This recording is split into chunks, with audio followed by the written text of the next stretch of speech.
लखनपुर गांव के अंदर रेशमा नाम की एक लड़की रहा करती थी, जो कि बहुत मेहनती थी, लेकिन अनाथ थी। वो कोई ना कोई काम करके अपने घर का गुजारा चलाया करती।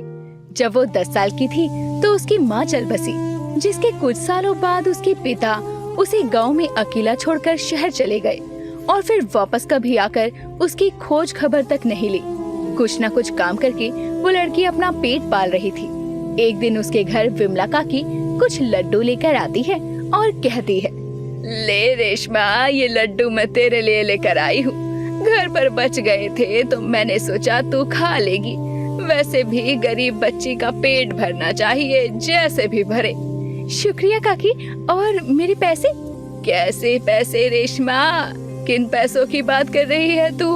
काकी, मैंने आपकी बेटी की शादी में आपके घर का काम संभाला था, और ये तो सब जानते हैं ना कि गांव में किसी के घर भी शादी होती है तो मैं झाड़ू पोछे का काम संभालने के पैसे लेती हूँ।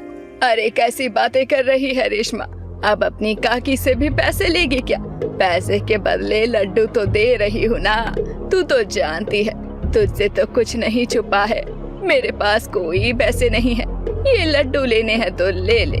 विमला ये बोलकर वहाँ से चली जाती है और रेशमा कुछ भी नहीं बोल पाती और बस अपनी किस्मत को कोसती रह जाती है। ये सब मेरे साथ ही होना होता है क्या? ऊपर वाले, तुझे मेरी हालत पर बिल्कुल भी तरस नहीं आता। पहले तो तूने मेरी माँ मुझसे छीन ली और उसके बाद मेरा बाप भी मुझे छोड़कर चला गया, और अब पड़ोसी दिए हैं तो वो भी ऐसे। रेशमा खुद ही गुस्सा कर खुद ही शांत हो जाती है और अपने गुजारे के लिए अब एक केशवलाल सेठ के खेत पर काम करने लगती है, जो कि उस पर बुरी नजर रखा करता था और अधेड़ उम्र का आदमी था। वो खेत में बीज बोती रेशमा को देखकर कहता है, सच कहूँ तो रेशमा, तुझे इतना काम करते देख मुझे बड़ा दुख होता है। अभी भी समझा रहा हूँ, ब्याह कर ले मुझसे, फिर हाथ में माटी और बीज की जगह नोटों की गड्डियाँ होंगी, गड्डियाँ, देख लेना। सेठ जी, आपने समाचार सुना? पड़ोस के किशनगढ़ में ना एक किसान की बेटी को एक जमींदार परेशान किया करता था। फिर ना एक दिन तंग आकर उस लड़की ने खुरपी से जमींदार की गर्दन ही धड़ से अलग कर दी। ये सुनकर केशव बहुत ज्यादा डर जाता है और सकपकाते हुए कहता है, वो सब झूठ है, तुम अपने काम पर ध्यान दो, ठीक है? वरना पगार काट लूंगा, समझी? केशव ये बोलकर वहाँ से चला जाता है। रेशमा मुस्कुराती हुई अपने काम करने लगती है। जब भी केशव सेठ उसे परेशान करता तो वो झूठी कहानियाँ सुनाने लगती और केशव मरने से बहुत डरता था। वो वहाँ से भाग जाया करता। दिन ऐसे ही गुजर रहे थे। रेशमा कुछ ना कुछ काम कर अपना गुजारा किया करती। एक दिन वो खेत से घर जाते हुए एक जगह पर बहुत भीड़ देखती है और खुद से कहती है, अरे ये इस जगह पर इतनी भीड़ क्यों है? मुझे लगता है मुझे जाकर देखना चाहिए, आखिर यहाँ चल क्या रहा है। रेशमा वहाँ जाकर देखती है तो वहाँ एक पानी पूरी वाला पानी पूरी बेच रहा था और उसकी दुकान पर बहुत ज्यादा भीड़ लगी थी। इतनी भीड़ को देखकर रेशमा के मन में सवाल आता है, अरे ऐसे भी कौन सी पानी पूरी दे रहा है जो पूरे गांव वालों ने इतनी भीड़ लगा रखी है?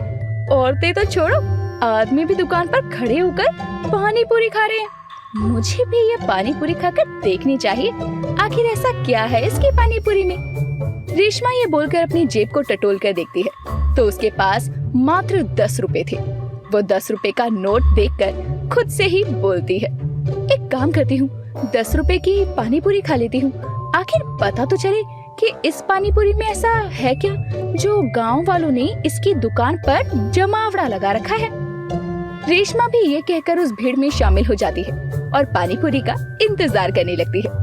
लेकिन जैसे ही रेशमा का नंबर आता है तो पानी पूरी वाला मनोज कहता है, अरे माफ करना, पानी पूरी तो खत्म हो गई है।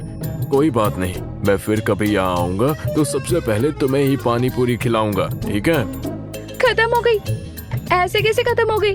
अरे ऐसा भी क्या बेचते हो तुम पानी पूरी में मिलाकर जो पूरा गांव तुम्हारी पानी पूरी पर टूट रहा है? मैं तुम्हें ऐसे तो नहीं बता सकता। जब मैं अगली बार पानी पूरी दोबारा लेकर आऊंगा तब तुम खुद खाकर देख लेना, ठीक है? मनोज ये बोलकर अपना ठेला लेकर वहाँ से चला जाता है। वहीं रेशमा भी बड़बड़ाते हुए अपने घर की तरफ जाने लगती है और अपने घर जाकर खुद से बोलती है, आखिर क्या है ऐसा उस पानी पूरी वाले की पानी पूरी में जो पूरा गांव उसकी पानी पूरी के पीछे इतना पागल है। कितनी भीड़ लगा रखी थी, लप्पू सी तो पानी पूरी है। मैंने तो आज तक इतनी भीड़ पानी पूरी वाले की दुकान पर नहीं देखी। अब तो कल उसकी पानी पूरी खाकर देखूंगी, तभी मुझे पता चलेगा। रेशमा ये बोलकर सोने चली जाती है, लेकिन उसके दिमाग में पानी पूरी का ही ख्याल आ रहा था और उसे नींद नहीं आती। वो सपने में भी खुद को पानी पूरी खाते हुए देखती है और बहुत बेचैन हो जाती है। कुछ दिन बीतते हैं और उसके बाद मनोज पानी पूरी वाला गांव में दोबारा आता है और अपने वादे को निभाते हुए वो सबसे पहले पानी पूरी रेशमा को खिलाता है। रेशमा वो पानी पूरी खाती है तो उसे बहुत स्वादिष्ट लगती है और उसे खाने के बाद रेशमा अपने घर की तरफ बढ़ते हुए खुद से कहती है, मानना पड़ेगा पानी पूरी तो बहुत स्वादिष्ट थी। गांव वालों को पसंद भी आ रही है, लेकिन ऐसी पानी पूरी तो मैं भी बना सकती हूँ। मैंने आज तक गांव की कई शादियों में तरह तरह के पकवान बनाए हैं, तो ये पानी पूरी किस मर्ज की दवा है। अब रेशमा केशव सेठ के घर पर उसके घर का काम करने के लिए जाती है और जैसे ही केशव सेठ थोड़ा इधर उधर होता है, वो केशव का मोबाइल लेकर उसमें यूट्यूब की वीडियोस प्ले करती है और पानी पूरी बनाने की विधि देख लेती है और अपने मन में ठान लेती है कि वो पानी पूरी का ठेला लगाएगी। अब तो रेशमा तुझे पानी पूरी का ठेला लगाने से कोई नहीं रोक सकता। वो पानी पूरी वाला बाहर से पानी पूरी बेचने आता है। लोग इतना पागल होकर उसकी पानी पूरी खाते हैं। जब गांव में ही पानी पूरी मिलेगी तो सोच तेरी कितनी अच्छी कमाई होगी। रेशमा ने ये बोला था कि तभी उसका सेठ वहाँ आता है और उसके हाथ में अपना मोबाइल देखकर वो फोन छीनते हुए कहता है, जमीन पर रहने वाले लोग आसमान में उड़ने का सपना नहीं देखा करते। तू पानी पूरी बेचेगी? तेरी शक्ल देखी है तूने? तू हमेशा दूसरों के यहाँ काम करने के लिए पैदा हुई है और बड़ी पानी पूरी बेचने वाली। सेठ ऐसा मत कहो, इंसान चाहे तो क्या नहीं कर सकता। आपके यहाँ काम करती हूँ, इसीलिए मुझे पैसे देते हो, मुफ्त का नहीं खाती जो आप मुझे सुना रहे हो। अब रेशमा ना आपको पानी पूरी बेच कर दिखाएगी, देख लेना आप। रेशमा अपने घर आती है। वो ठान चुकी थी कि वो अपने जीवन में कुछ करके दिखाएगी। उसने अपनी शादी के लिए कुछ पैसे खुद ही जोड़े थे, क्योंकि वो अनाथ थी। उसका भविष्य सोचने वाला कोई नहीं था। वो पैसों से पानी पूरी का ठेला लगाती है। उसकी दुकान पर एक छोटी सी बच्ची आती है और कहती है, दीदी दीदी पानी पूरी खिलाओ ना। अभी देती हूँ, रुको। रेशमा बच्ची को जैसे ही पानी पूरी देती है, बच्ची को उसमें बहुत मिर्ची लगती है और वो बच्ची उसे थूक कर रोने लगती है और बोलती है, इसमें तो बहुत मिर्ची है, मैं इसको नहीं खा सकती दीदी, आप भी गंदे हो और आपकी पानी पूरी तो बहुत गंदी है। वो बच्ची ये बोलकर रोते हुए चली जाती है। ऐसे ही दिन बीतते हैं। कभी कोई पानी पूरी के पानी को ज्यादा मिर्ची वाला कहता तो कोई ज्यादा मीठा। इन सब चीजों से वो बहुत परेशान हो जाती है और घर में अकेली बैठकर ये सब सोच रही होती है कि तभी वहाँ विमला एक बर्तन में कुछ खाने को लेकर आती है और रेशमा से कहती है, ले रेशमा, तेरे लिए हलवा लेकर आई हूँ। वो क्या है ना, थोड़ा हलवा बच गया था, मैंने सोचा फेंकने में जाएगा तो क्यों ना तुझे दे दूं। तूने भी उस दिन मुझसे पैसे ना लेकर मुझ पर कितना बड़ा एहसान किया था। आप तो ऐसे बोल रही हो काकी जैसे मैं पैसे मांगती और आप दे देती। क्या आप भी? अच्छा ये सब छोड़ो, मुझे हलवा दो, बहुत भूख लगी है। रेशमा जैसे ही हलवा खाकर देखती है तो वो फीका था, जिसे वो मुंह से निकाल कर कहती है, अरे काकी ये क्या, ये हलवा कैसा है? मेरे मुंह का स्वाद क्यों बिगाड़ रही हो? अगर हलवा नहीं देना था तो मना कर देती ना, ये तो फीका है। अरे धत तेरे की, माफ करना रेशमा, वो क्या है ना, तेरे काका मीठा नहीं खाते, उन्हें शुगर है ना, इसीलिए मैं गलती से उनका हलवा तेरे लिए ले आई और तेरा हलवा उन्हें दे दिया। तभी मैं कहूँ इतनी चटकारे लेकर हलवा क्यों खा रहे थे? यानी कि आपने सबके लिए अलग अलग तरह का हलवा बनाया था? हाँ और नहीं तो क्या। अरे अब हर किसी का स्वाद अलग होता है, इसीलिए मैंने अलग अलग तरह का हलवा बनाया। तेरे काका मीठा नहीं खाते तो सबसे पहले फीका हलवा निकाला, फिर उसमें चीनी मिला दी। उसके बाद मेरी छोटी बेटी किशमिश नहीं खाती तो सबसे पहले उसके लिए थोड़ा सा बिना किशमिश का हलवा निकाला और आखिर में सबके लिए किशमिश डाल दी हलवे में। चल तुझे हलवा फिर कभी खिला दूंगी, अब मैं जाती हूँ, तू सो जा। विमला ये बोलकर चली जाती है, लेकिन वो ये नहीं जानती थी कि वो रेशमा को उसकी सफलता का रहस्य बताकर चली गई थी। जिसके बाद रेशमा सोती नहीं है और पूरी रात मेहनत कर पानी पूरी के लिए अलग अलग तरह का पानी बनाती है और 6 बर्तनों में भर लेती है। उसने पानी पूरी के लिए पूरी रात जग कर मीठा पानी तैयार किया, पुदीने का पानी बनाया, इमली का पानी बनाया, धनिये का पानी, जीरे का पानी और हींग का पानी भी तैयार किया, जिसे अगले दिन वो बेचने लगती है और उसकी दुकान पर बहुत भीड़ होती है और सब उसकी पानी पूरी की तारीफ कर रहे थे। उसकी पानी पूरी कुछ ही घंटों में खत्म हो जाती है। तभी एक डोना लिए एक हाथ आगे आता है और वो हाथ मनोज का था। रेशमा उसे देखकर मुस्कुराते हुए कहती है, माफ करना, आज तो पानी पूरी खत्म हो गई, लेकिन कल जब मैं फिर से पानी पूरी की दुकान लगाऊंगी तो सबसे पहले पानी पूरी आप ही को खिलाऊंगी। मनोज भी ये सुनकर हंसने लगता है और उसे रेशमा की मेहनत बहुत पसंद आती है। मनोज जहाँ एक तरह का पानी बेचा करता, वहीं रेशमा ने अपने दिमाग को लगाकर 6 तरह का पानी पूरी का पानी तैयार किया था और केशव सेठ भी उसकी सफलता देखकर जलने लगता है और उसका मुंह बंद हो जाता है। जिसके बाद रेशमा भी धीरे धीरे मनोज के नजदीक आने लगती है। दोनों एक दूसरे के साथ शादी कर लेते हैं और मिलकर अपने पानी पूरी का ठेला चलाने लगते हैं और दूर दूर तक गाँव में मशहूर हो जाते हैं। गरीब का दाल चावल। मुन्नी 21 साल की अनाथ लड़की है।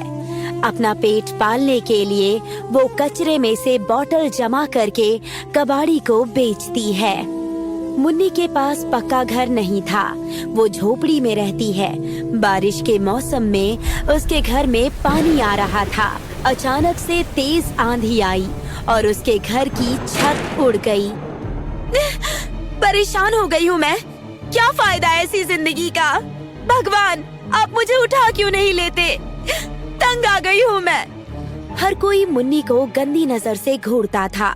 एक दिन मुन्नी कचरे में से बोतल ढूंढ रही थी। तभी एक आदमी मुन्नी के पास आता है। मुन्नी, अरे मुन्नी, तब से कचरे में क्या ढूंढ रही है? तुझसे मतलब? अपना काम कर तू। आए हाय, तीखी जबान। मेरे साथ मेरे घर चल, तुझे रानी बना के रखूंगा। वो आदमी गंदी नजर से मुन्नी को देखता है और फिर बातों बातों में मुन्नी का हाथ पकड़ के अपनी तरफ खींचता है। अगली बार अगर मेरा हाथ पकड़ा ना तो सबके सामने थप्पड़ मारूंगी तुझे। हरामजादे, भाग यहाँ से। बूढ़ी माँ अपने ढाबे से ये देख रही होती है। मुन्नी लड़की होके भी बिना डरे उस आदमी को थप्पड़ मार देती है। मुन्नी की हिम्मत देखकर बूढ़ी माँ उसके पास आती है। वाह बेटी, तुझ में तो बहुत हिम्मत है। अब वो आदमी अपनी पत्नी का भी हाथ पकड़ने से पहले सोचेगा। ऐसे लोगों के साथ ऐसा ही होना चाहिए माँ जी। कल पता नहीं क्या करेगा। हाँ बेटी, पर तू कचरा क्यों चुनती है? अनाथ हूँ ना मैं, अपना गुजारा करने के लिए ये सब करना पड़ता है मुझे, और इसी बात का फायदा ये लोग उठाते हैं। राह चलते छेड़ना, बुरी नजर से देखना। अगर मेरा भी परिवार होता तो ऐसा नहीं होता मेरे साथ। मेरी भी कोई औलाद नहीं है। अब से तू यही मेरे साथ रहेगी, एक परिवार की तरह। क्या सच में? हाँ, अब से ये ढाबा जितना मेरा उतना ही तेरा है। मुन्नी बूढ़ी माँ के साथ उन्हीं के ढाबे पे रहने लगी। हर दिन ढाबे की साफ सफाई, झाड़ू पोछा और खाना बनाने में बूढ़ी माँ की मदद करती थी वो। क्या खुशबू आ रही है? क्या फायदा ऐसी खुशबू का जब लोग खाना खाने आते ही नहीं हैं। सब लोग उस बड़े होटल में खाना खाने जाते हैं। इस ढाबे में तो कोई भी आता ही नहीं है। बूढ़ी माँ, सब आएंगे। वो कैसे? शायद लोग बोर हो गए हैं वही दाल चावल खा खा कर, इसीलिए कोई नहीं आ रहा है। मुझे तो ज्यादा कुछ बनाना भी नहीं आता। तुझे आता है? हाँ, अब से खाना मैं बनाऊंगी।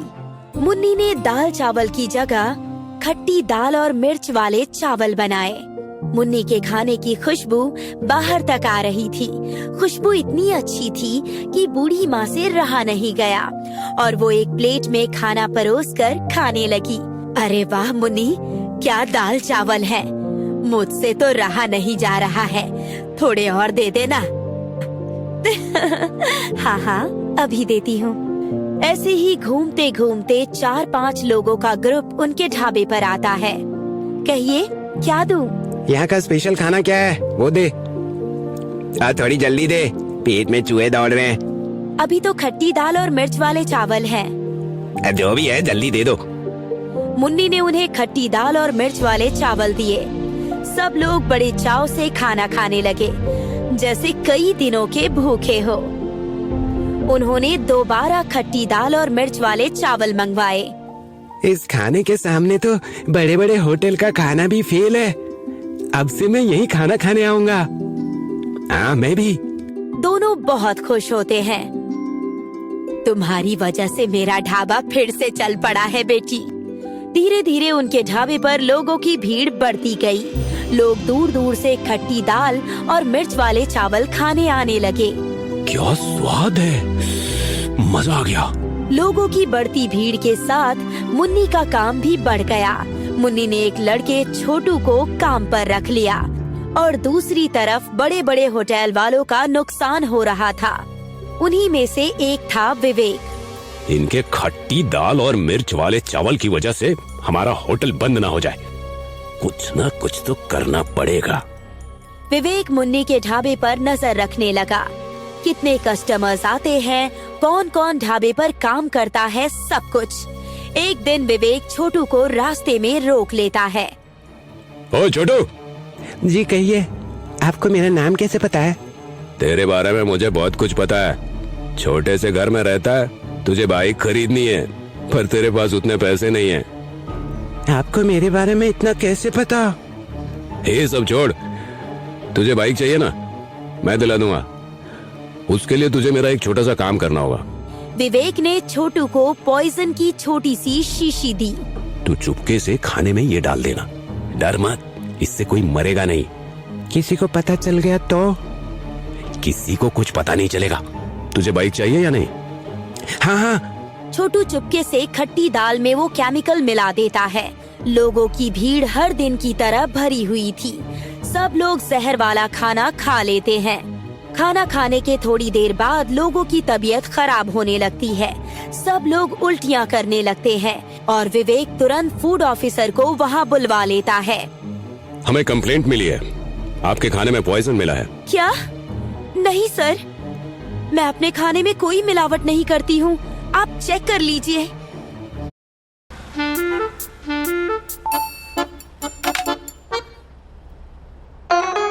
पेमेंट हो भी गया।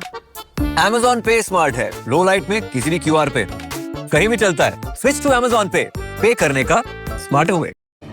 वो तो हम करेंगे ही। फूड ऑफिसर रसोई घर में चेक करते हैं। उन्हें पॉइजन की शीशी मिलती है और खट्टी दाल के ऊपर साफ साफ पॉइजन दिख रहा होता है। ये शीशी किसकी है?